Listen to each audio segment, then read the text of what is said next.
Coronet.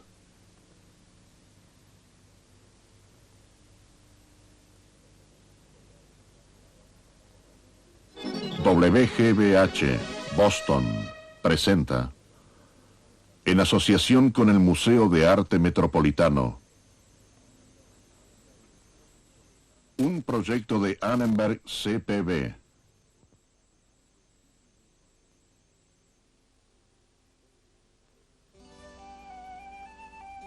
Fue una época de arte trémulo, de deliciosa arquitectura, una época de fantasías, caprichosa, de giros inesperados, cuando los filósofos que discutían sobre los intereses del hombre se unieron a los tiranos que perseguían los intereses del Estado.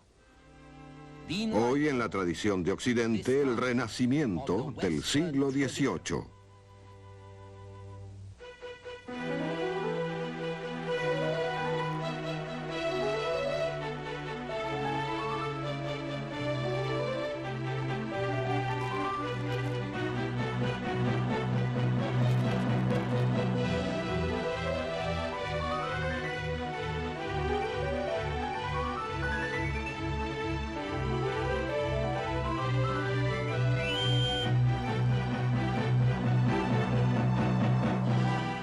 La tradición de Occidente. Y ahora el profesor Eugene Weber de la Universidad de Los Ángeles en su viaje a través de la historia de la civilización occidental.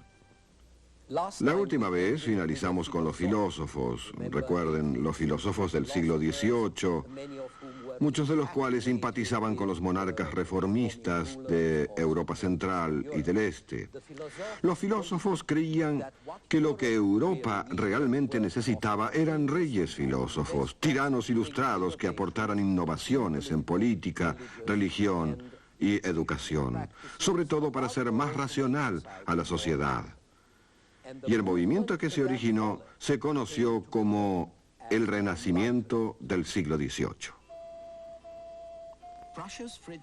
Federico el Grande de Prusia era, según Voltaire, lo más parecido a un rey filósofo en toda Europa, aunque en realidad el despotismo ilustrado de Federico era mucho menos ilustrado que lo que los filósofos pensaban.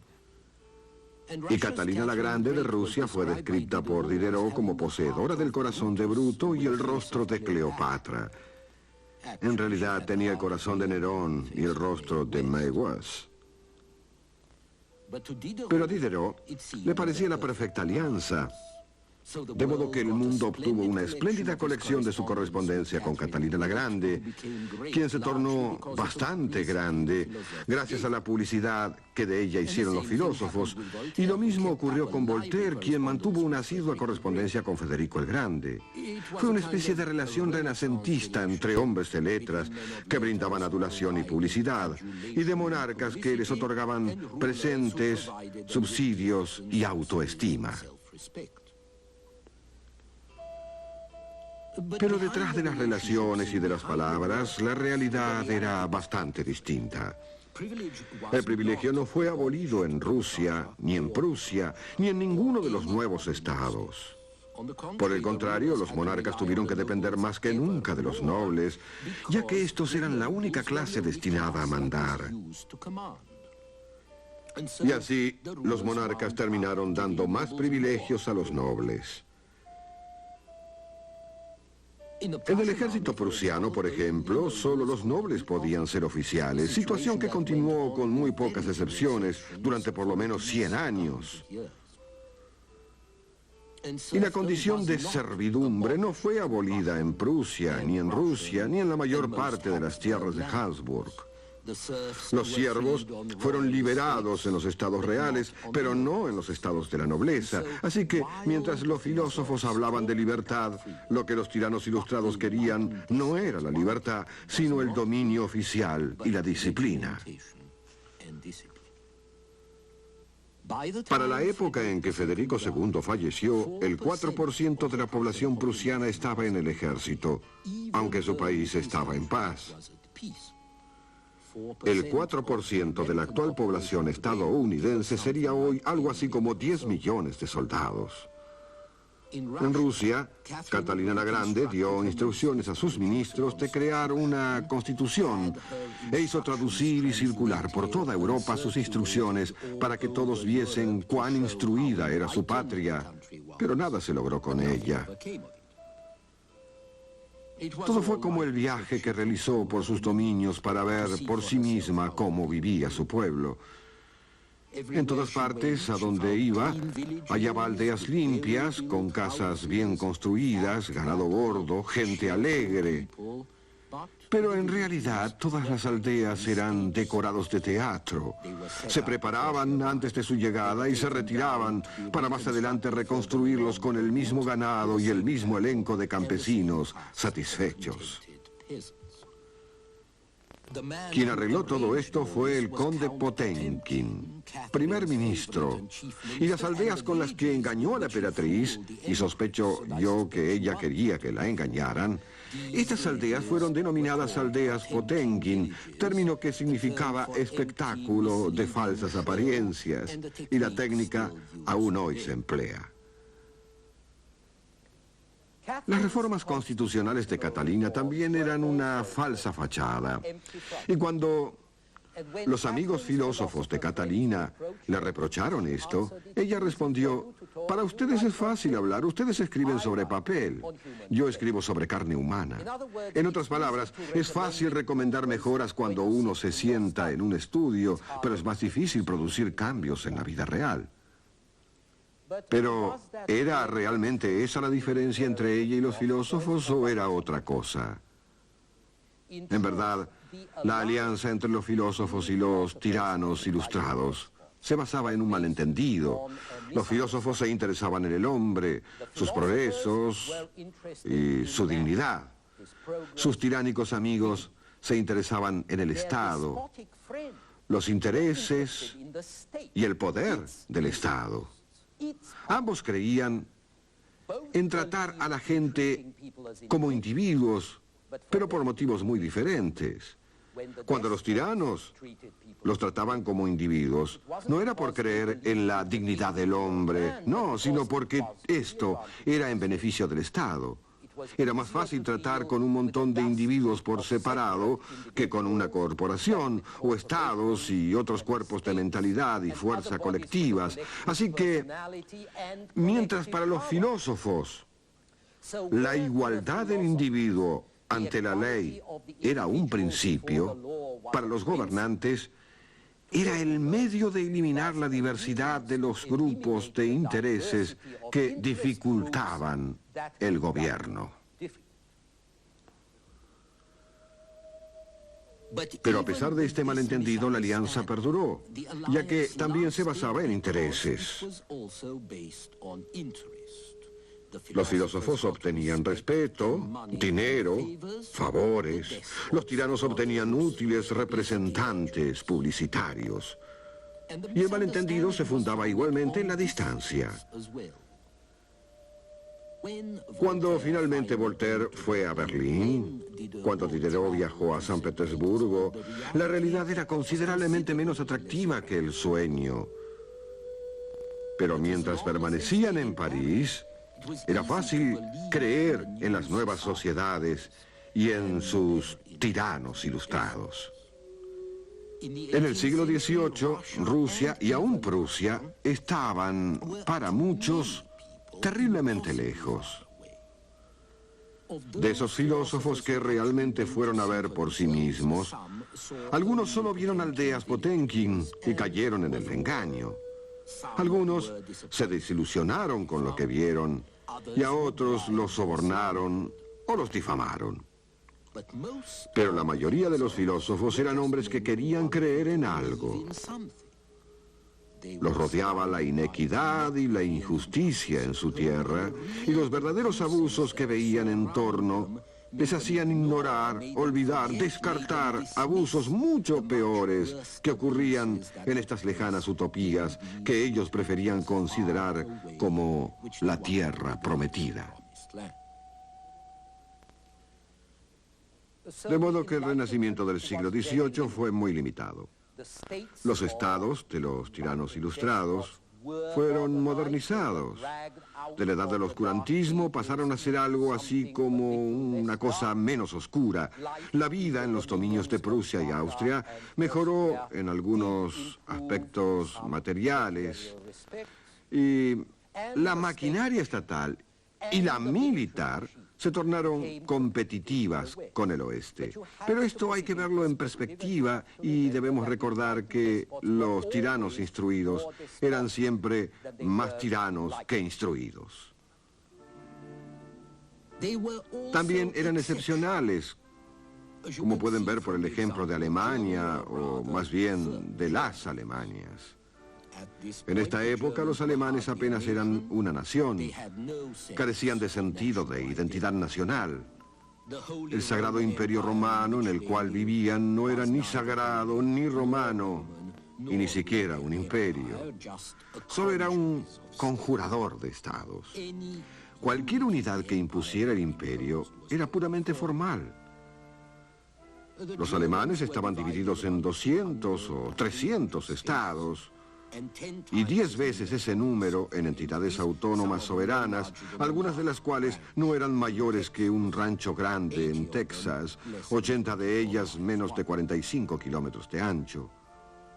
Era la antigua estructura conservada con duques, condes, obispos, abates, príncipes, todos alegando su absoluto derecho a gobernar en su pequeña tierra. Cada familia gobernante reclamaba poder absoluto. Mantenía su postura alardeando como el rey de Francia contra el emperador del Sagrado Imperio Romano en Viena, y a medida que transcurría el siglo XVIII, se sentían cada vez más bajo la influencia francesa. Si hoy viajan por Alemania, verán que todas las ciudades tienen su palacio copiado de los franceses, y probablemente un anexo romántico como la Altea que María Antonieta hizo construir en Versalles, con una vaquería, una cabaña rústica y una o dos grutas artificiales. Pero mientras la moda y el conspicuo consumo fueron copiados de Occidente, no se copió mucho más, ni tampoco el conspicuo consumo de los estados germánicos significaba sofisticación ni buenos modales. Aquí se hallaba la mismísima antítesis del ideal del orden y refinamiento que constituía la base del Renacimiento del siglo XVIII. En la corte de Prusia, por ejemplo, cuando los lacayos hacían ruido con las bandejas durante la cena, el rey Federico Guillermo, padre de Federico el Grande, solía empuñar sus pistolas y disparaba a sus pelucas para prenderles fuego como castigo.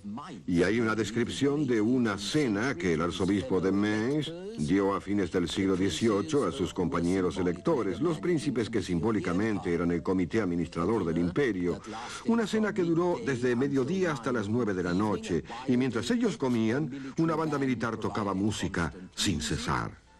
Luego de terminar de comer, los electores, conducidos por el maestro de ceremonias de la corte, bailaron sobre la mesa hasta caer bajo esta. Podrán decir que no era muy seguro cenar con un príncipe alemán, y los príncipes que también eran obispos eran los peores, en parte debido a que les gustaban las bromas como, por ejemplo, agua cayendo de los asientos, platos o anteojos agujereados, y en parte también porque tenían los mejores vinos en Alemania y los bebían, claro está. En cada comida, el príncipe obispo de Münster solía vaciarse de un tirón una gran campana de plata de iglesia llena de vino, y esperaba que todos sus invitados lo imitasen. Entre comidas, la norma era cazar. A casi todas las testas coronadas de la época les encantaban las cacerías. Era después de todo la única gimnasia que practicaban, aparte de correr tras las mujeres o tras los muchachos. Y más aún, cada territorio era considerado por su monarca como su propiedad privada y coto de caza. Y la agricultura casi había llegado a un punto de estancamiento. No es sorprendente entonces que gran parte de estos príncipes estuvieran al borde de la locura, la impotencia, el alcoholismo y también más allá del borde. Eran grandes coleccionistas también, y en forma obsesiva. El duque de Württemberg coleccionó más de 4.000 diferentes ediciones de la Biblia. El duque de Brunswick coleccionó gran cantidad de clavicordios y espinetas, los mejores de los cuales reservaba para uso de sus gatos favoritos. Otro príncipe decidió la hora del día según su propia conveniencia. Todos los relojes del Estado debieron ser ajustados según la hora elegida para su propio gabinete. Y el duque de Würzburg gastó todos sus ingresos en equipar una gran sala con toda clase de violonchelos, presididos por un contrabajo inmenso que, de tan grande, solo podía ser ejecutado desde un alto banquillo y mediante un arco tan largo como un mástil. Como ven, el renacimiento del siglo XVIII no llegó muy lejos y los súbditos de los monarcas más torpes envidiaban a la gente que vivía en tierras como Prusia, sin mencionar a Francia. Y comprenderán también por qué hasta las muy limitadas reformas de los déspotas ilustrados podían resultar un alivio para sus súbditos en una época en la que la mayor parte de los gobernantes eran en realidad tiranos ebrios y también incompetentes. Y sin embargo, estos groseros gaznápiros vivían en palacios, profesaban su culto en iglesias, aplaudían en teatros que eran compendios de gracia. El estilo del siglo XVIII es más ligero, más refinado, más ocurrente que el de cualquier otra época. Es lo que llamamos rococó. Y se originó en Francia, donde la gente se había cansado de la pretenciosa grandeza del clasicismo del siglo XVII. Cuando Luis XIV murió en 1714, se produjo una rebelión que se había estado gestando durante largo tiempo contra la pompa y las restricciones impuestas por él. En reemplazo de ellas, la imaginación, la gracia y el confort, al menos para los más acomodados, crearon un mundo en el cual la cruda vida, es decir, la crudeza de la vida, molestaba lo menos posible. Los muebles se volvieron más mullidos, menos macizos. La vestimenta de hombres y mujeres más liviana y más alegre. Ahora lo que la gente deseaba no era fuerza, sino sensibilidad. No era pesadez, sino placer. Y así desapareció la solemnidad, dando paso a la elegancia y a la fantasía. Probablemente el modelo francés más interesante en literatura y en las artes fue Madame de Pompadour, amante de Luis XV. Fue ella quien protegió y ayudó a los escritores a armar ese monumento del pensamiento del siglo XVIII, que fue la enciclopedia, y quien patrocinó a pintores como Boucher, que la pintó sosteniendo un libro.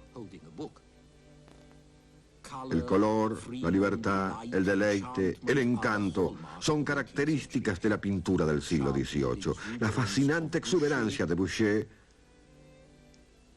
el fascinante teatro de Tiepolo,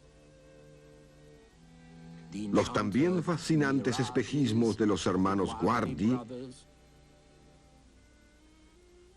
y la deslumbrante petulancia de Fragonard. Esto se puede observar bien en la obra del pintor más representativo del siglo XVIII, Jean-Antonio Watteau, con su encanto y su delicadeza, sus relaciones superficiales, sus colores trémulos. No hay nada sólido ni eterno en la gente ni en las escenas que se pintan. Están aquí para divertirse en un viaje, un juego, un picnic, un baile. Sus relaciones son frágiles porque el placer es frágil y transitorio, y también lo es la vida. Es interesante que el cuadro más conocido de Watteau, El embarque a Citera, toca un tema tradicional, el peregrinaje, llevándolo a un nivel frívolo. El peregrinaje a Jerusalén se transforma en el peregrinaje a Citera, isla del amor. Aquí un grupo de señoras y señores se embarcan hacia Citera. Y Citera se vislumbra más allá del agua como una especie de Jerusalén, igual de fascinante, pero profana. Y la escena total es muy teatral, que es otra característica de lo rococó y de la sociedad del siglo XVIII. Los jardines rococó, por ejemplo, eran copias de la naturaleza con saltos artificiales, ruinas y algo agrestes. Los jardines siempre han intentado ser copia de la naturaleza, pero los del siglo XVII han sido augustos y ordenados, sin sombras, sin misterio. Tan solo macizos rectos, grandes paseos arbolados, amplias vistas. En el siglo XVIII, sin embargo, había irregularidades, cosas singulares e inesperadas. Y esto también se reflejaba en la moda contemporánea por las cosas exóticas, estilos turcos, todo lo foráneo. Había más comercio de ultramar, y los barcos que iban al cercano Oriente y a China, de regreso, traían muchas cosas que lucían diferentes, y al parecer diferentes, parecían atractivas. Su aspecto era quimérico, frívolo, concordante con la protesta contemporánea en contra de las viejas formalidades. Al igual que los jardines, las modas rococó eran más elaboradas y artificiales, desde las pelucas y los lazos, y las vainas de las espadas hasta los pequeños zapatos completamente inútiles. Cuanto más inútiles, cuanto menos funcionales, mejor. Y este aprecio por lo efímero en todo se hace especialmente evidente en la música. Después de todo, ¿qué puede ser más efímero que la música? No las notas impresas en papel, sino la ejecución, que en esa época no pudo ser captada ni preservada. La música es el típico acontecimiento, y la música fue el modelo del arte del siglo XVIII. Fascinó a Watteau, quien a menudo se pintaba a sí mismo como músico. Fascinó a sus contemporáneos. El siglo XVIII fue la gran era de la música, o tal vez la música fue el gran arte del siglo XVIII, especialmente la música elegante y graciosa como la de Mozart, que como Watteau murió a los 30 y tantos años.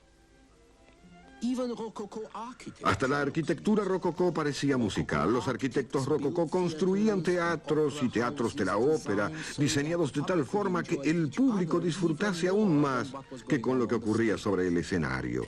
Y los teatros de la ópera continuaron construyéndose al estilo rococó durante 200 años. Y se edificaron iglesias que semejaban teatros de la ópera. En lugar de las iglesias de antes, misteriosas y aterradoras, las iglesias rococó son un jardín de deleite. No hay vestigios del fuego del infierno de la Contrarreforma, no hay vestigios de la sobriedad ni de las prohibiciones puritanas.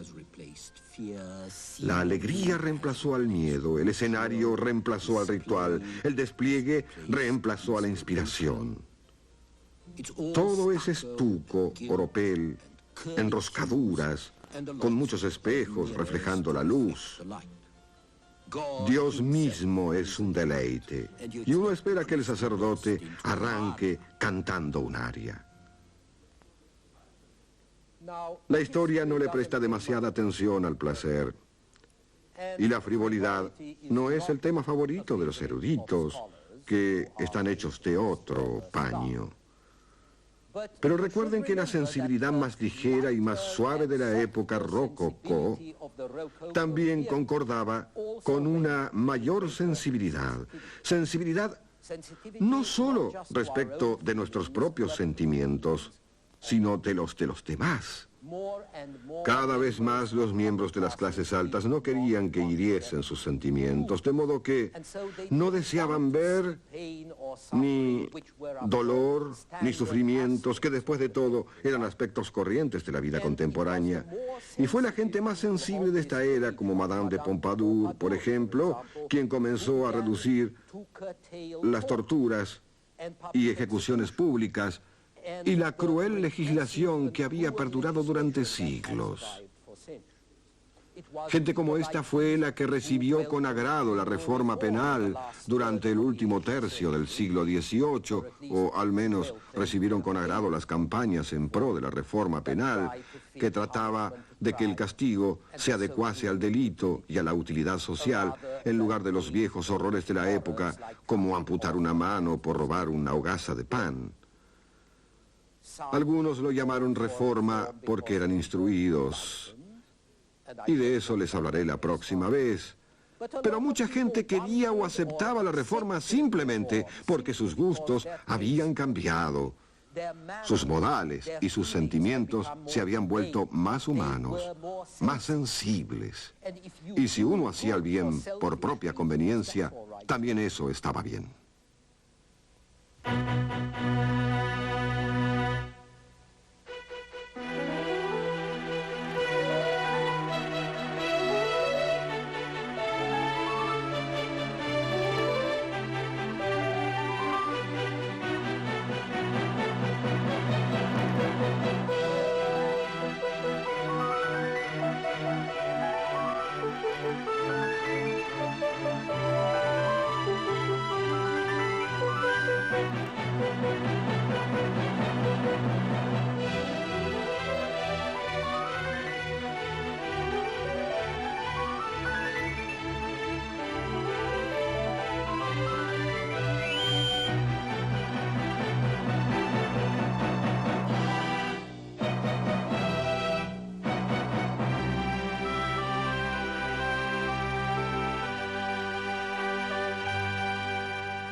Coronet.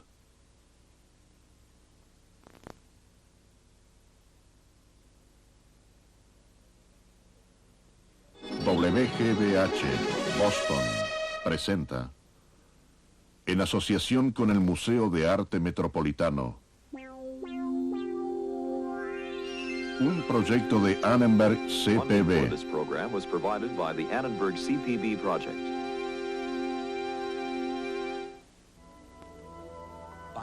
En el siglo XVIII las cosechas eran mayores, las ciudades y los puertos aumentaban, el poder de los comerciantes, fabricantes, abogados estaba creciendo y su éxito alimentaba nuevas ideas que cambiarían al mundo.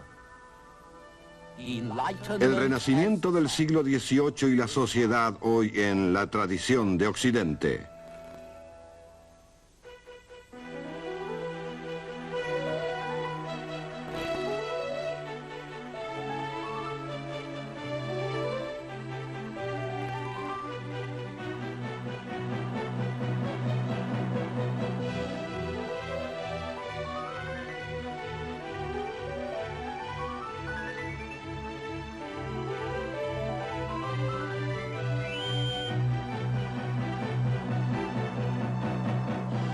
La tradición de Occidente. Y ahora el profesor Eugene Weber de la Universidad de Los Ángeles en su viaje a través de la historia de la civilización occidental. Es tonto y absurdo quemar a la gente por sus ideas. Pero también es igualmente tonto creer que las ideas no importan. Si uno piensa que las ideas no importan, puede ser tolerante con estas, lo que en realidad significa que uno es indiferente. En el siglo XVIII Se hablaba mucho de tolerancia, justamente porque era una rareza, y lo era porque, como hoy, las ideas tenían efectos concretos sobre la forma en que trabajaba la sociedad, la forma en que la gente pensaba, la forma en que vivían en sociedad. Hoy quisiera hablarles sobre estas ideas y sus efectos. Y lo primero que diré es que mientras muchos filósofos eran nobles, las ideas del siglo XVIII estaban dominadas por el crecimiento de la burguesía en el oeste, su creciente autoconfianza y su autoafirmación. Detrás de este adelanto de la burguesía había una economía ascendente posibilitada por naves cada vez mayores, más canales para transporte pesado de mercancías, más y mejores rutas. Si observamos las rutas del siglo XVI, están surcadas de baches. En el siglo XVIII, las carreteras principales, al menos, comenzaron a parecerse a algo reconocible como camino. Luis XIV había iniciado estos adelantos, pues quería que sus tropas y sus recaudadores de impuestos se desplazaran más rápidamente. A mediados del siglo XVIII, Francia tenía un buen sistema de caminos empedrados que partía desde París. España y el norte de Italia hicieron lo mismo. Los alemanes y los rusos trataron de copiarlos, y hacia fines del siglo, un escocés llamado Macadam, que había hecho fortuna en América, perfeccionó una superficie de caminos bastante razonable. Las aceras, sin embargo, continuaban siendo primitivas. Polvo en el verano y lodo en el invierno. Los viajes por tierra no serían fáciles hasta transcurrir otros 100 años, cuando llegaron los ferrocarriles. Pero al menos ahora había puentes donde antes había vados y embarcaderos, y el precio del transporte bajaba. Y quienes podían permitirse el lujo, ahora podían tomar carrozas, un invento del siglo XVIII. Esto inspiró un nuevo tipo de pasatiempo para los ricos, algo que denominamos turismo. El siglo XVIII era una época de libros de viajes, de relatos de visitas a París para jugar, flirtear, a Italia para ver antigüedades, a Venecia por ser el lugar favorito. Y como a los turistas siempre les gustaban los recuerdos y no existían las cámaras, los venecianos crearon las primeras tarjetas postales para los visitantes ricos. Viduta, vistas, que estos compraban para llevarlas a casa, colgarlas y hablar de ellas. Los más famosos pintores venecianos del siglo XVIII, Canaletto, Bellotto, los hermanos Guardi, todos tenían grandes talleres que producían gran cantidad de paisajes de San Marco, los grandes canales y otros lugares de Venecia. Dos de las obras más populares del siglo XVIII fueron escritas como si se tratase de libros de viajes. La primera fue Las cartas persas de Montesquieu, sobre las impresiones de dos embajadores persas en París, donde se comenta lo curioso y absurdo que parecen los lugares comunes de una sociedad que tiene diferentes costumbres y que da por hecho distintas cosas. Las cartas persas se hicieron públicas en 1721. Una generación después, en 1759, Cándido, de Voltaire, presenta una sátira más aguda. Cándido relata los viajes y aventuras de un joven ingenuo que es llevado a creer que todo sucede para los mejores fines en el mejor de los mundos, que todo conduce a un final feliz en ese mundo y que descubre que el mundo real es muy distinto del que los filósofos describen. Ambos libros son muy divertidos en varios temas serios. Además son relativistas, que es el efecto que el viaje produce en las mentes reflexivas. Este reconocimiento de que las actitudes varían según el individuo y el ambiente que lo rodea, como señala Montesquieu, Esta noción fue una importante característica del pensamiento del siglo XVIII. Y hubo otros signos de progreso.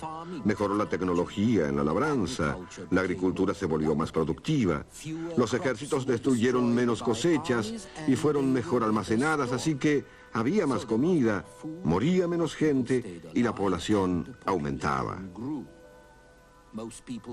Pero una agricultura sana significaba una economía sana en general, más intercambio, más poder adquisitivo, más fabricantes, ciudades que crecían, puertos que crecían y el creciente poderío de los comerciantes, dueños de naves, financistas y abogados que redactaban sus convenios y sus contratos.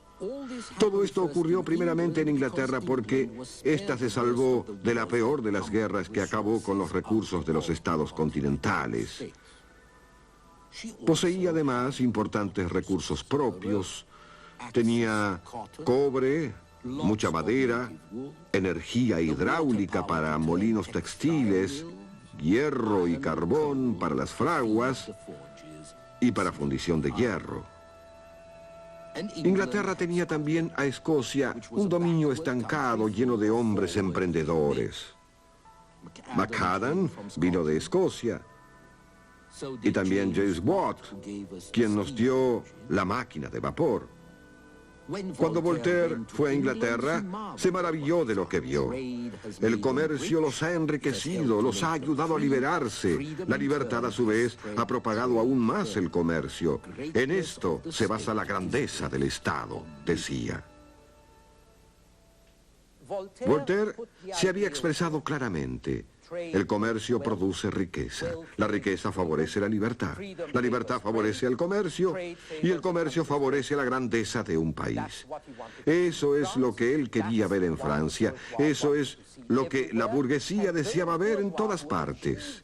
Y esos burgueses, que habían obtenido poder económico, también ahora reclamaban poder político.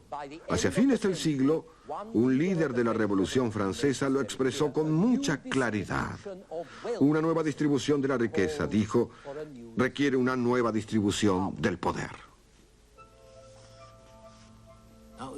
Debemos ser cautos en el empleo de la palabra burgueses, ya que el término abarca una multitud de pecados, o al menos una multitud de ocupaciones. Algunos burgueses eran hombres de negocios, artesanos, empleados estatales, servidores públicos, financistas, fabricantes, y algunos eran hombres de letras, intelectuales, término que no apareció hasta el siglo XIX, aunque fue en el siglo XVIII que la literatura se transformó en una profesión. De modo que había diferentes clases de burgueses, pero tenían ideas en común. Y este punto de vista en común, que podríamos denominar filosofía burguesa, no se manifestaba simplemente como burguesa, sino como filosofía universal, algo que se aplicaba a toda la humanidad. Cuando hoy hablamos de derechos humanos, estamos empleando el lenguaje y expresando los principios del burgués del siglo XVIII, quien hablaba de la libertad, del progreso, del hombre, y eventualmente escribía documentos como este, la Declaración de los Derechos del Hombre, publicado en Francia en 1789. Y este era un cambio fundamental que sería nuevamente puesto de relieve por revolucionarios norteamericanos o franceses, quienes apelaron no a los derechos o características especiales de los norteamericanos o los franceses, sino a la naturaleza y a los derechos del hombre que son válidos universalmente. Y si continúo diciendo hombre, comprenderán que es el término que los hombres de esta época empleaban.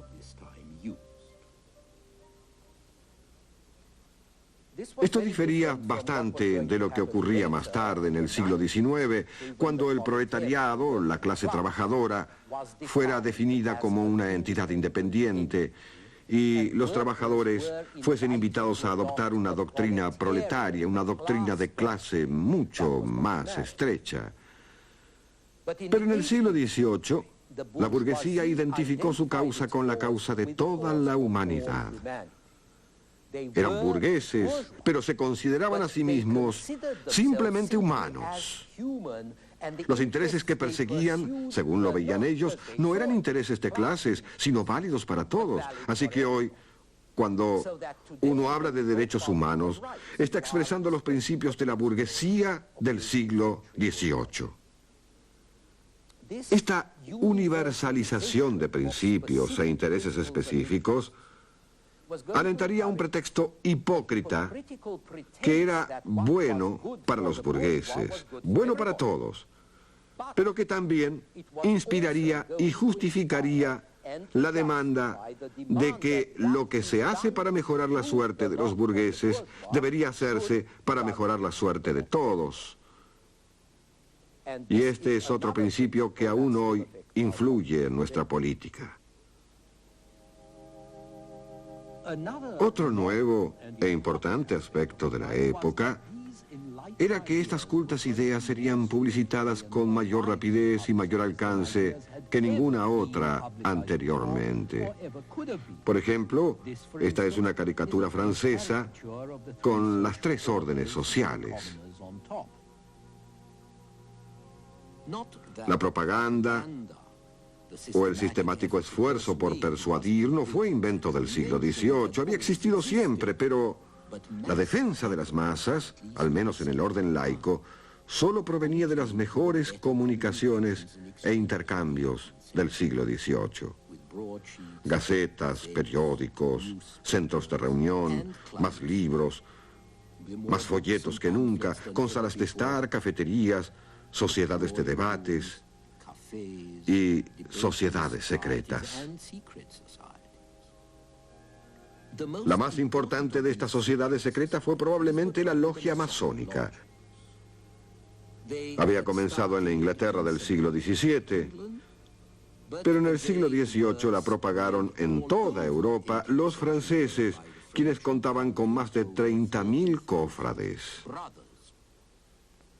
La mayoría de los grandes filósofos eran masones, como Voltaire y Diderot. Pero también había aristócratas, como el primo del rey, el duque de Orleans. Y muchos extranjeros, como Federico el Grande, Mozart, Washington, Franklin. Y si observan los medallones del reverso de nuestro billete de dólar, descubrirán que uno de estos es un símbolo masónico. El primer principio de la francmasonería fue un culto humanitarista. No desafiaba el poder monárquico, pero sí los dogmas de la religión establecida. Los masones creían en Dios, pero no en cualquier Dios, no en el Dios de cualquier iglesia o cualquier revelación en particular. Creían en la razón y en la religión natural que solo la razón podía develar. Así que los ritos religiosos no les impresionaban. Tenían los suyos propios, a los cuales llamaban deísmo. Además, las sociedades masónicas se sumaron a la cantidad de centros de reunión, clubes que difundieron las ideas progresistas de París en las provincias, las cuales brindaron una especie de sistema capilar para que las nuevas ideas se infiltrasen en las actitudes de las clases altas y medias.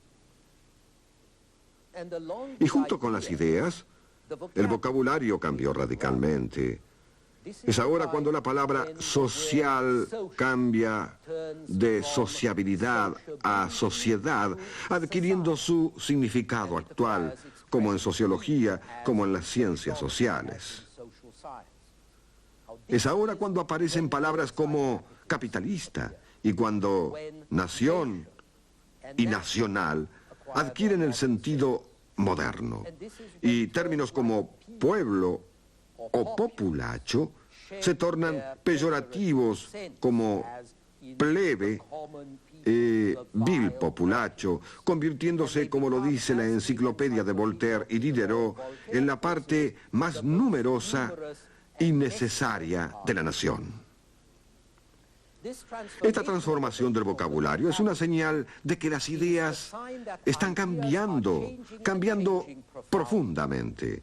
Algunas palabras dominan el siglo: naturaleza, felicidad, virtud, razón, progreso. Estas palabras no son nuevas y no para todos significan lo mismo, pero cuentan con el espíritu de la época, un vasto acuerdo sobre ciertas ideas básicas.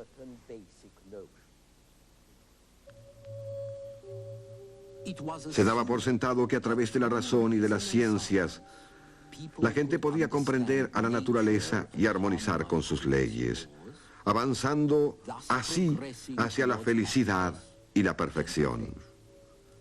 Pero antes, tenían que saber sobre la naturaleza y sobre la naturaleza de la naturaleza, saber cómo es la naturaleza. Y esta ciencia natural se basaba en los descubrimientos del siglo XVII, que tuvieron un efecto mucho mayor en el pensamiento del siglo XVIII que en su propia época. El siglo XVII fue la gran era del descubrimiento científico. Estaban los nuevos instrumentos que posibilitaron los descubrimientos. El telescopio, perfeccionado por Galileo, quien también inventó el termómetro y mejoró notablemente el reloj mecánico. Un alumno de Galileo, Torricelli, inventó el barómetro. Todos estos instrumentos permitieron observaciones más exactas y más amplias. Asimismo estaban los descubrimientos específicos. William Harvey descubrió la circulación de la sangre en el corazón y los pulmones. Anton Leeuwenhoek perfeccionó lentes de suficiente alcance para distinguir bacterias y espermatozoides. Robert Boyle estudió la conducta de los gases a diferentes temperaturas y con distinta presión y se convirtió en el padre de la química moderna. Se realizaron inmensos adelantos en matemática con Isaac Newton y René Descartes. Adelantos en logaritmos, en cálculos diferenciales, todo esto preparando los cimientos de las altas matemáticas. Y los misterios de la electricidad y del magnetismo los revelarían William Joubert y Benjamin Franklin por medio de italianos como Alessandro Volta y Luigi Galvani. Pero la figura más importante en la ciudad moderna fue Isaac Newton, que vivió de 1643 a 1727. Newton sentó las bases de la física moderna, elaborando las leyes mecánicas del movimiento y, en especial, la ley de gravedad, la velocidad con la que los cuerpos caen a la Tierra. Y el resultado de este cúmulo de descubrimientos fue un cambio radical en la actitud de la gente educada. Al iniciarse el siglo XVII, los científicos serios quizá creían aún en las brujas. Al finalizar el siglo esto habría sido imposible, ya que ningún científico creía en los poderes sobrenaturales que se suponía poseían las brujas. En la época de Shakespeare, la gente pensaba que los cometas eran presagios. Después de Newton, supieron que Newton y Halley habían calculado el movimiento de ciertos cometas y que las estrellas obedecían a las leyes de gravedad, al igual que los planetas. Así que ahora la imaginación humana aceptaba la ley científica y comenzaba a rechazar la magia y la brujería. Como lo sugiere este libro, los misterios de la naturaleza los descifrarían seres humanos. En 1600, los hombres habían vivido en la Edad Media. En 1700, la mentalidad de la gente educada era moderna. No había mucha gente educada en 1700, pero los había en mayor número con las escuelas y los libros, las propagandas y los debates. Y a medida que las noticias de descubrimientos científicos se difundían en el continente, esto también influía en sus creencias religiosas. No es que los científicos del siglo XVII quisieran echar por tierra las creencias religiosas de la gente. El mismo Newton era profundamente religioso y también era un poco alquimista, pero sus descubrimientos demoraron toda una vida. Después de Newton, la gente educada supo que el sistema solar se mantenía en funcionamiento por propio impulso y por sus propias leyes. El sistema solar newtoniano rotaba con una gran regularidad y precisión, conforme con la ley de gravedad. Tal vez Dios habría puesto en marcha el mecanismo, tal vez Dios habría decretado la ley de gravedad. Pero una vez que comenzó esto, Él ya no hizo falta. Y luego, Dios se transformó en una figura decorativa, una especie de monarca constitucional, un verdadero creador, pero sin derecho a intervenir en un universo que funcionaba automáticamente de acuerdo con las leyes de la física y de la mecánica. Aún así, se podía creer que los cielos estrellados proclamaban la gloria de Dios, pero la forma en que funcionaban los cielos estrellados lo revelaban los cálculos astronómicos.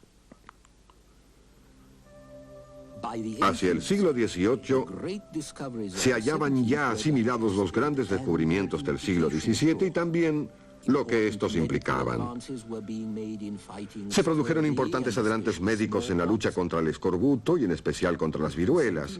En 1783, dos franceses, los hermanos Montgolfier, demostraron que calentando gas dentro de una bolsa de tela, ésta se elevaba. Los Montgolfier fueron a Versalles y mientras el rey observaba, ellos lanzaron un gran globo llevando una oveja, un gallo y un pato. Un par de meses después, volaron sobre París en el primer vuelo tripulado. Y en 1785, un norteamericano y un inglés volaron a través del Canal de la Mancha. Las posibilidades de la ciencia eran infinitas, como es obvio. No es de extrañarse que quien quiera que fuese alguien se entusiasmara con ella. Voltaire estudió matemática e hizo conocer a Newton en público. Otro enciclopedista, D'Alembert, redactó ediciones de ciencia y filosofía para damas elegantes. Diderot efectuó experimentos químicos y anatómicos. Y la biología fascinó a todo el mundo. Este es un bosquejo de los experimentos de Galvani con patas de rana y electricidad. De modo que era un mundo de ciencia, de mecánica, un mundo material importante de explotar, de desarrollar, a fin de mejorar a la gente, de hacerla más feliz, que es en sí una nueva noción.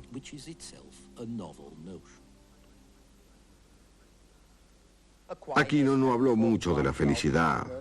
Hobbes y Locke apenas hablaron de la felicidad. Pero en el siglo XVIII la gente casi no cesaba de hablar de ella.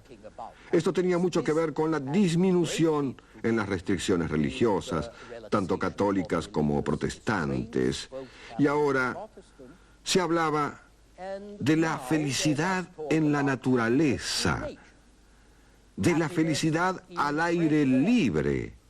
Es entonces cuando viajar y visitar lugares de interés y también caminar, nadar, escalar montañas, se consideró divertido y provechoso.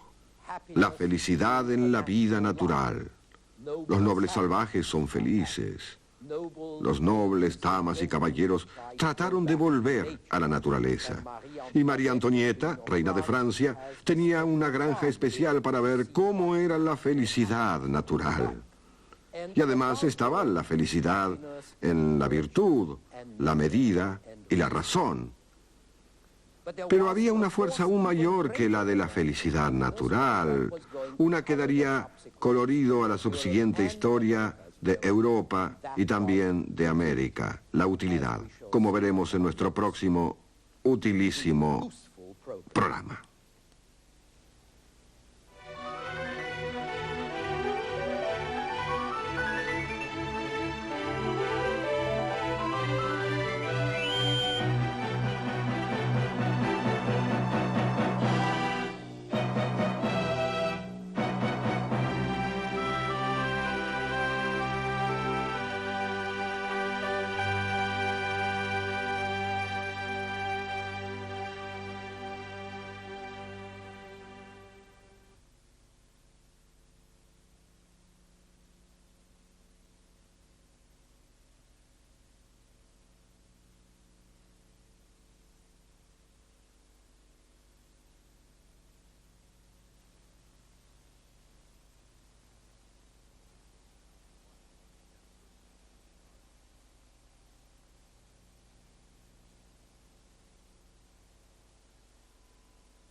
Coronet.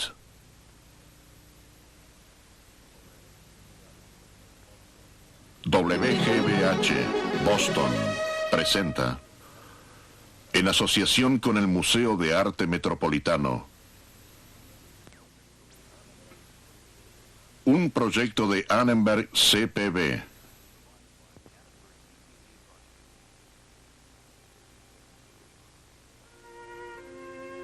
Estaban el santo patrono de la naturaleza, el profeta de la utilidad, el campeón de la libertad de expresión, el enemigo de los sacerdotes y de la religión organizada, y el pensador quinta esenciado y refinado pensador del siglo XVIII, razonable, escéptico, pragmático. Hoy, en la tradición de Occidente, los filósofos modernos.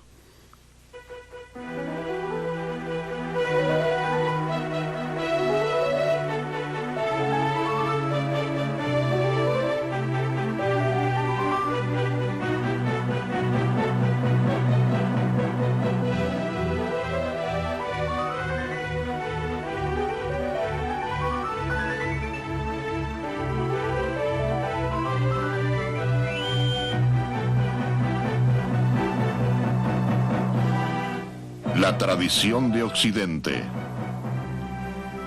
Y ahora el profesor Eugene Weber de la Universidad de Los Ángeles en su viaje a través de la historia de la civilización occidental. La última vez finalizamos hablando de la felicidad, o más bien de lo que producía la felicidad de la gente del siglo XVIII. Los filósofos del siglo XVIII, recuerden, casi nunca dejaban de hablar de la felicidad, y en especial de la felicidad en la naturaleza, al aire libre, llevando una vida natural.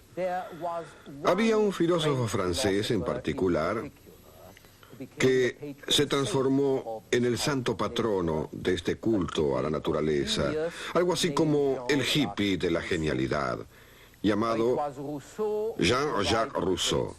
Fue Rousseau quien brindó las grandes consignas de la Revolución Francesa, que se produjo 11 años después de su muerte. El contrato social, la voluntad general. Los hombres nacen libres y sin embargo están encadenados.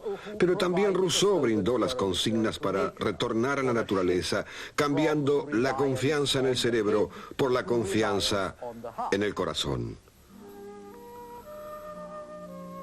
Rousseau reclamaba seres humanos que fuesen auténticos en un mundo que no lo era. Madres amamantando a sus propios bebés, padres criando a sus propios hijos. Y él mismo no supo seguir su propio consejo. Sus 5 hijos terminaron en una casa de expósitos. Pero su influencia produciría un cambio radical en los gustos, incluso una nueva apreciación por la belleza natural, por los bosques, por los paisajes. Las montañas y lugares selváticos habían sido considerados una molestia, pero hacia fines del siglo XVIII se convirtieron en un placer para la vista, un encanto para el espíritu. Se transformaron en paisajes que la gente cultivada aprendió a ver y a disfrutar. Así que hasta el autor de un ensayo sobre comercio porcino podía desviarse de un campo de nabos y conversar sobre la belleza de un mar distante. La naturaleza no solo era hermosa, era inocente, nunca llevaba a nadie por mal camino. Como luego diría Wordsworth, un solo estímulo proveniente de un bosque primaveral puede enseñarnos más sobre el hombre, sobre el bien y el mal en la moral que todos los sabios. Esto es puro Rousseau, y como ven, no coincide con la disposición de ánimo racional y científica del Renacimiento del siglo XVIII. Rousseau encontraba demasiado cruda la filosofía reinante, demasiado racionalista, demasiado materialista. Su idea de la felicidad era soñadora, sentimental, privada, mientras la de los demás filósofos era pública o social, si lo prefieren. Y así tenemos dos corrientes de pensamiento paralelas con Rousseau como una especie de criterio contracultura. Para la corriente principal de los filósofos, la felicidad era algo que uno debía ganársela, merecerla, conquistarla, y no simplemente absorberla. No existía solamente el derecho individual a la felicidad. Había una especie de deber público de ser generoso y hacer feliz al prójimo. Se esperaba que la felicidad privada coincidiera con la felicidad pública, y durante este proceso se convirtió en tema de la política. La virtud, que se consideraba un componente importante de la felicidad, ahora se relacionaba con la armonía social. En su propia definición, que proviene de la antigüedad, la virtud significaba fuerza viril, pero la definición del siglo XVIII prefiere el modelo social. El hombre virtuoso era por sobre todo útil para sus congéneres. La virtud no era todo lo privada que debería ser, digamos, para un buen cristiano. Era una cosa pública y no tenía nada que decir sobre Dios. Era laica y, en consecuencia, la moralidad del siglo XVIII avanzaba hacia la conducta razonable, hacia la razón en todas las cosas. En el Renacimiento del siglo XVIII, la virtud y la felicidad, la ciencia y la naturaleza, todo se relacionaba con la razón. Una razón universal que daba acceso a la verdad y a la felicidad. Y la razón era también el secreto del progreso. El progreso material que iba aparejado al progreso intelectual y que traía consigo el progreso moral. Y con el progreso venía el optimismo, invento del siglo XVIII. Y también el sentido de la utilidad, del provecho, todo lo cual estaba combinado y simbolizado en escenas como esta. La utilidad fue definida por su gran sacerdote Jeremy Bentham como la cualidad o la tendencia de algo que nos preserva de problemas o dolor o que nos procura algún bien. Así que para el individuo, la utilidad era todo cuanto aumentase la felicidad o el bienestar de uno, pero para la sociedad, la utilidad se traducía en la regla de que en la medida que una política era o no correcta, se producía o no la mayor felicidad del mayor número de personas. Esto se denominaba utilitarismo, que combinaba la moralidad y el interés propio con lo que los utilitaristas llamaron interés propio ilustrado. Hacer el bien es en esencia un interés propio como ciudadano y perseguir el propio interés contribuye a la riqueza general. Los promotores de la Revolución Americana fueron utilitaristas, como Benjamin Franklin, y también lo fueron los fundadores de la economía liberal, como el escocés Adam Smith, y hasta el típico pensador del Renacimiento del siglo XVIII era utilitarista.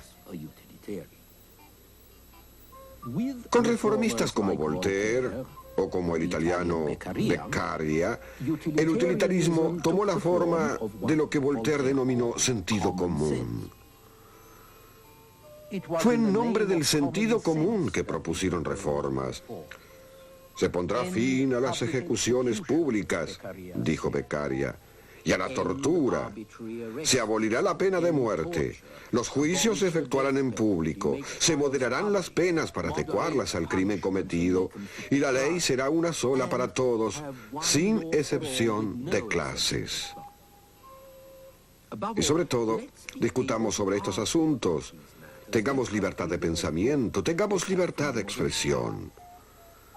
Fue en este terreno que Voltaire chocó con la Iglesia, que no quería permitir la libertad de expresión, por lo que llegó a la conclusión de que la Iglesia y sus sacerdotes eran los peores enemigos del progreso y por ende de la humanidad.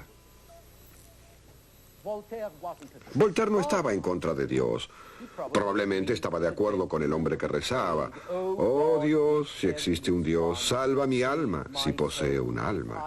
En principio, sin embargo, como casi todos los filósofos, Voltaire era un deísta. Pensaba que existía un gran poder, un relojero divino, que le daba cuerda al mundo y se quedaba luego observando el revoltijo que hacía con la humanidad. Pero Voltaire estaba en contra de la religión organizada, a la que consideraba una sarta de supersticiones y de fanatismo. Y estaba en contra de los sacerdotes, de quienes decía que estaban empeñados en engañar y descarriar a la gente. Uno debe tener una religión, por supuesto, decía Voltaire. Uno debe tener una religión al menos para evitar que los sirvientes le roben, pero uno no debe creer en los sacerdotes. Era anticlerical.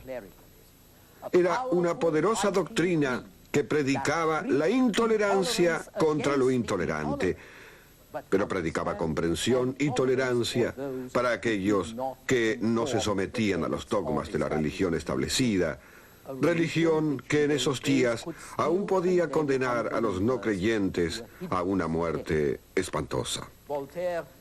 Voltaire pasó gran parte de su vida defendiendo a hombres y mujeres que eran maltratados debido a fanatismos, prejuicios o injusticias, como la familia Calas y Chevalier de la Barre, torturado y ejecutado esencialmente por no creer. Y también combatía contra el fanatismo.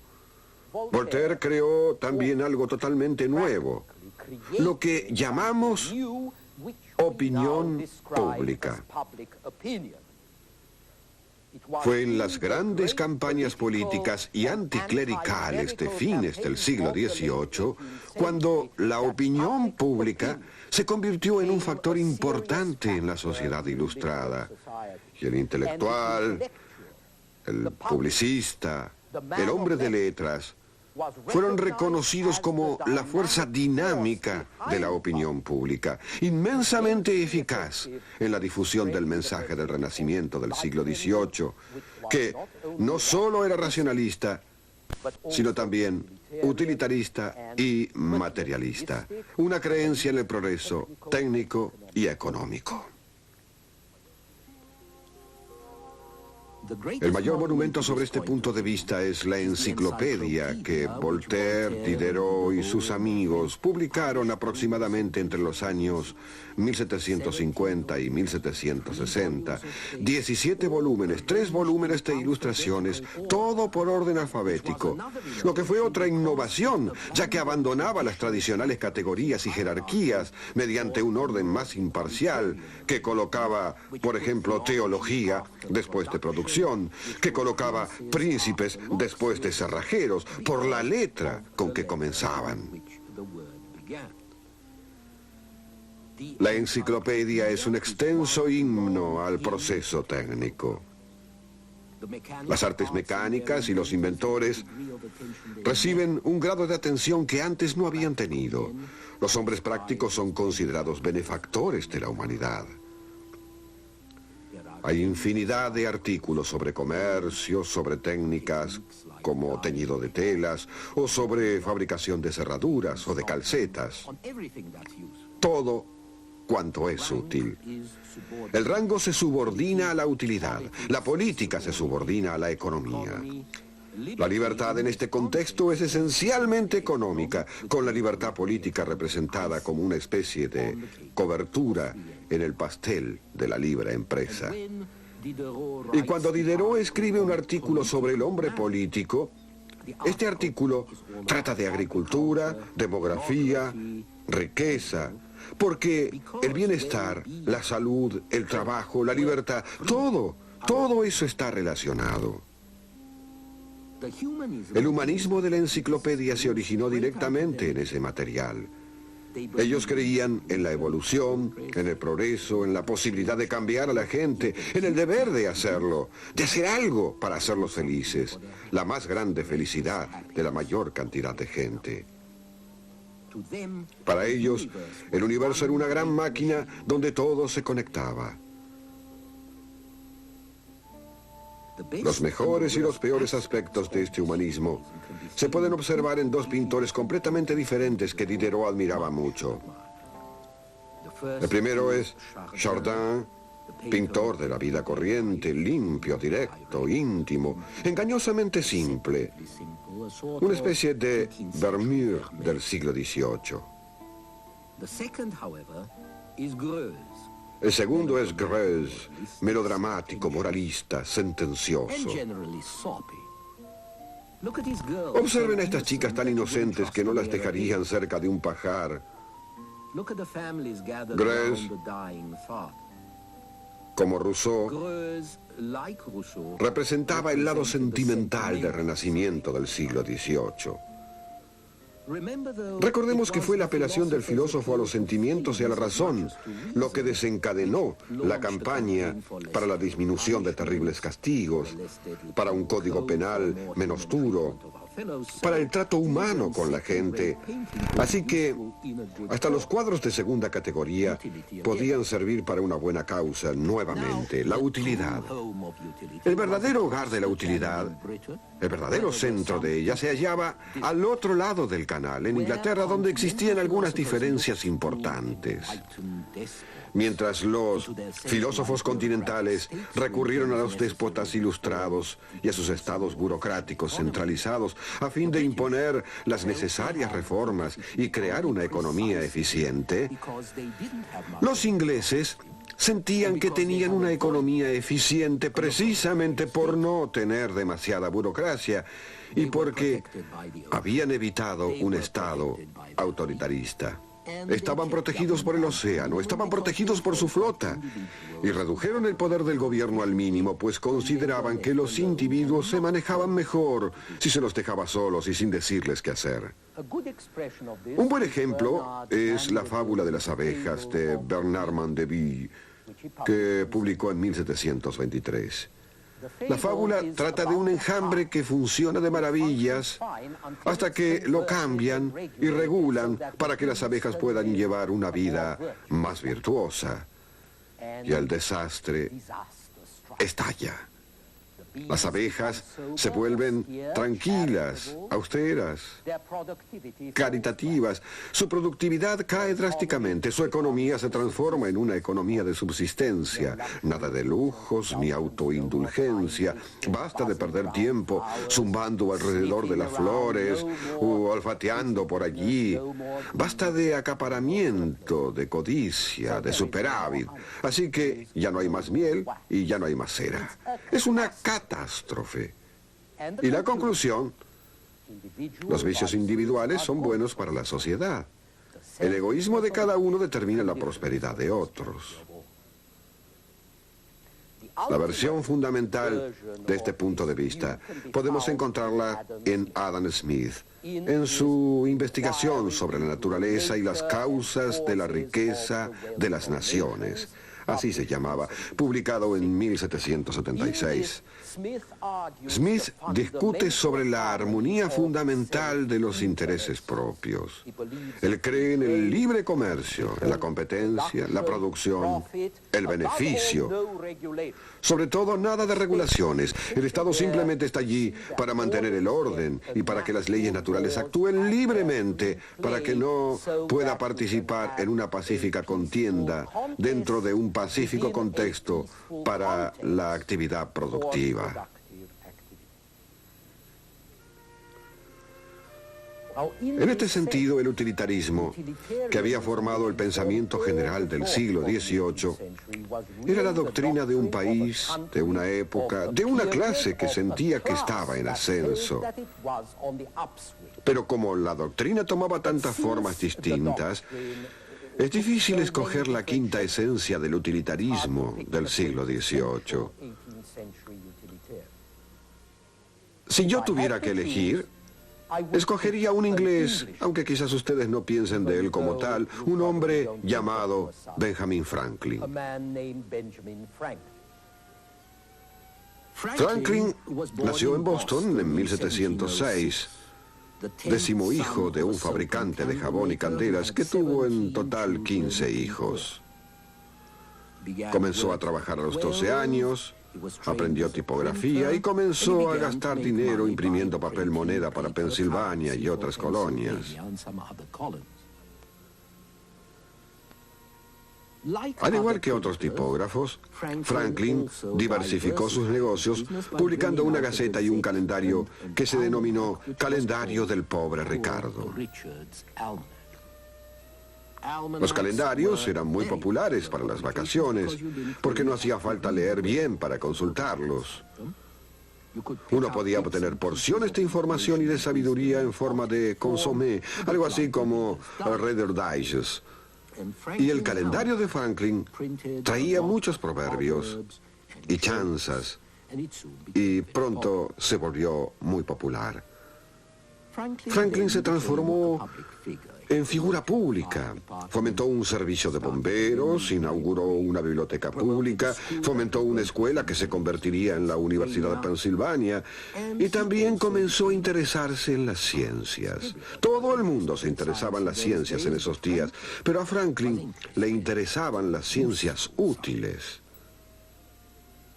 Inventó la estufa Franklin, a la que denominó chimenea de Pensilvania, negándose a patentarla en un gesto filantrópico. Y sus estufas, que quemaban leños tan abundantes en esa época, continuaron calentando casas de granjas y cabañas en las fronteras durante más de 2 siglos. Inventó los lentes bifocales. Inventó el pararrayos y cuando ingresó en el servicio público fue primeramente director general de correos de la Colonia del Norte, una tarea que combinaba muy bien la utilidad pública con el beneficio privado. Quizás ustedes lo conozcan mejor a Franklin como diplomático en Inglaterra y en Francia y por supuesto como delegado del Segundo Congreso Continental, donde colaboró en la redacción de la Declaración de la Independencia. Pero aunque estaba abocado a importantes asuntos nacionales e internacionales, continuó trabajando en cosas básicas para desaguar pantanos, mejorar los abrevaderos para los caballos, buscar remedio para chimeneas que daban humo, hacer que las calles estuviesen más limpias. Y cuando lo criticaban por prestar atención a cosas tan triviales, él respondía: la felicidad humana no la producen los grandes golpes de fortuna que raras veces acontecen, sino las pequeñas ventajas de todos los días. Él explicaba que si uno le enseñaba a un joven a rasurarse y a conservar su navaja en buen estado, uno contribuiría a hacerlo más feliz que haciendo algo más importante, porque, aquí repito sus palabras, este se salva de la frecuente vejación de esperar al barbero con sus dedos sucios, su aliento desagradable y las navajas sin filo. Puede afeitarse cuando lo desee y con un buen instrumento. En su autobiografía, Franklin insiste en que Dios ayuda a quienes se ayudan a sí mismos. El destino de una persona lo determinan en gran medida sus actos, declara. Y si deseas triunfar, aprende las reglas de la naturaleza, en especial de la naturaleza humana. Un tema en el cual Franklin es tan realista y pragmático como en todos los demás. En cierta forma, su calendario del pobre Ricardo sirve de guía en el azaroso territorio de la vida. ¿Cómo se puede depender de los demás si no se puede depender de uno mismo? ¿Por qué culpar a los lobos por comerse a las ovejas cuando los hombres comen mucho más que los lobos? Cuanto más comprendemos al mundo, dice en el calendario, menos nos gusta. Pero Franklin no despreciaba a sus congéneres, simplemente no los exaltaba. Eran falibles, vanos, crueles, irreflexivos, y sin embargo eran capaces de instruirse, de mejorar. Así que, aunque el mundo era un sitio rudo donde los fuertes se devoraban a los débiles y donde el privilegio llevaba las riendas, el mundo podía hacerse más tolerable mediante pequeños actos graduales que lo mejorasen, mediante la autodisciplina, mediante la autoconfianza. En cuanto a Dios, decía Franklin, la mejor forma de servirle era haciendo el bien al prójimo. Así que Franklin sugería que si uno se salvase de un naufragio, lo más aconsejable sería construir un faro en lugar de una iglesia. Por sobre todo, Benjamin Franklin era escéptico y pragmático. Jamás pomposo, jamás solemne, jamás sistemático sobre su filosofía. Abogó por muchísimos proyectos útiles: la libertad de prensa, la libertad de palabra, la educación popular, la igualdad de oportunidades y el tratamiento más justo con los indígenas y hombres de color. Y había algo paradójico en este hombre práctico, que a veces se parecía a Hobbes, trabajando tan duramente para mejorar esta miserable naturaleza humana. Pero lo hacía porque pensaba que aún podíamos convencernos y encaminarnos hacia cursos de acción que podrían hacer que nuestra sociedad fuera un poco menos estúpida, un poco menos viciosa, un poco más, ¿cómo decirlo?, un poco más humana. Así que esta era la esencia del pensamiento del siglo XVIII en acción: razonable, utilitario, pragmático, reformista, antirrevolucionario, convencido de que Dios ayuda a quienes se ayudan a sí mismos. Y se expresaría dramática y eficazmente en 1776 en la Revolución Americana, como veremos en nuestro próximo programa.